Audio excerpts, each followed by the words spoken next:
One question a lot of Westerners ask when it comes to moving overseas is, how well do they speak English? Am I going to be able to communicate there? And it turns out there are people who actually do studies on this and put numbers to each country. I'm going to share with you the most English-friendly countries in the world right now.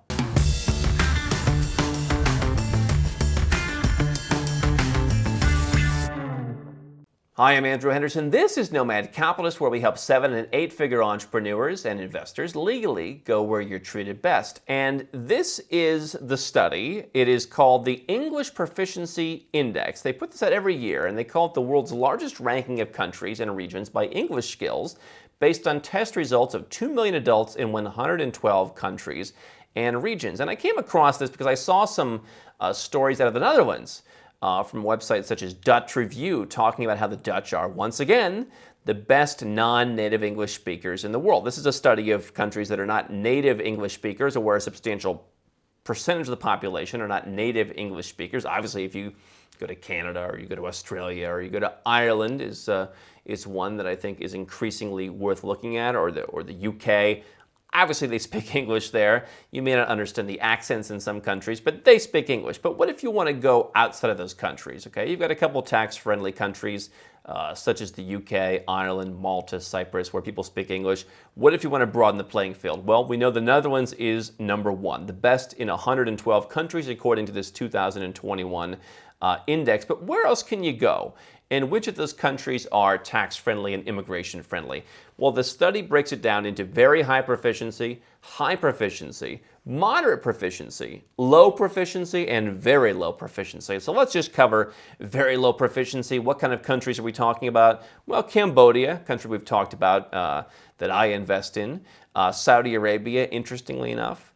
But at the bottom of the list, you see Iraq, Libya, Rwanda, the DRC, South Sudan, probably not countries where you're going to be going to. In fact, there's only a couple places on here. Mexico stands out, but certain parts of Mexico, I think you can function with English, and certainly Spanish isn't that difficult to learn to a functional level. Thailand was listed among very low proficiency. Again, there's probably certain neighborhoods you can go in Bangkok or Phuket or Hua Hin or wherever else where you can function in English. But by and large, you don't really have a lot of countries. Ecuador is one where we've talked about, as a bug-out place. By and large, the kind of countries that are in very low proficiency, you're not going to go there. Low proficiency, certainly you have some, like we've talked about Armenia, not a place that most people are going to move. Colombia, definitely, you do need to speak Spanish. Fortunately, not that difficult. Nicaragua, popular one right now. Panama.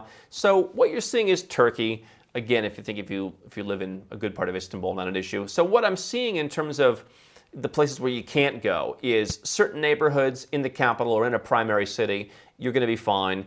If you stay in more touristy areas, you may not want to do that. Or you've got a lot of the Spanish-speaking countries, which we've long said, they have a huge ecosystem of Spanish speakers. They are indeed not as motivated and not as necessitated to learn English. So those are the places that are the problems. Now, let's talk about the bright spots, because there are 13 countries that are ranked as very high proficiency. Number one was the Netherlands.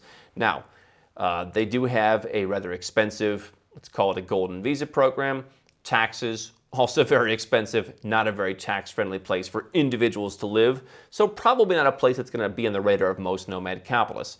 Austria also has a residence program, a bit more expensive than other similar self-sufficient programs, also doesn't have a tax incentive program. So, beautiful country, obviously, a lot of things going on in Austria. Those countries are going to be more difficult. Denmark, more difficult for immigration. Taxes are through the roof, but I can attest, great English. Now, let's get into some of the countries that are a bit more friendly. Number 4, Singapore.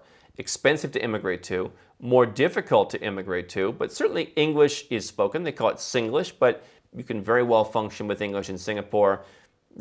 Low tax policy. It's not a total tax-free jurisdiction, but you can certainly get by in Singapore. We'll skip over the next, Norway, Belgium. Belgium actually has some odd kind of tax incentives, but it's not going to work for a lot of people. Portugal is 7th on the list. So we've got Singapore and we've got Portugal. Portugal, of course, has the NHR tax incentive. It is not the best tax incentive for ultra-high earners, but you can dramatically reduce your taxes down into the single digits, if not potentially for some folks, like in crypto, down to zero. It is 7th in terms of very high proficiency of English speaking. Portugal ranks number 7. Sweden, Finland, Croatia, more high tax, difficult countries. Germany, if you're into crypto, potentially for now, there could be some savings there in some cases. South Africa and Luxembourg. So you've got countries that in many cases are very livable, that have a lot of the amenities people might want if they're looking to continue to speak English and they also want to order stuff off Amazon. But you're limited to basically Singapore and Portugal are the two that really stand out for most folks. Now, let's go down to the next part of the list, high proficiency. Number 14, first on the list, is a country that I've talked about as people have pretty good English, and that's right here in Serbia. So you can get around, especially in Belgrade. People speak English, and not native speakers, not quite as good as Amsterdam, but you can get around. Romania, for some small business owners, could be a good place to go. Poland has been on some people's radar recently, not particularly tax-friendly, but especially if you have Polish ancestry, could be an option. Let's talk about tax-friendly in Asia. Not particularly open right now, but Philippines. Greece has a new tax incentive program.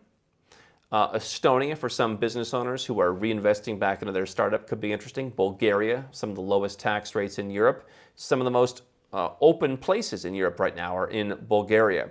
Switzerland, number 25 on the list. Not a cheap place to live, but does have a tax incentive, depending on what your citizenship is. You pay a couple $100,000 or several $100,000 in taxes every year to live in one of the Swiss cantons that has a tax incentive.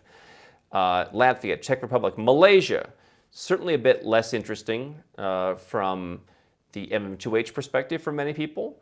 The tax incentives are largely going away, but Malaysia, I can attest, as someone who's been there for a long time, excellent English. Argentina also makes the list. Straightforward immigration, not great for tax, and then France.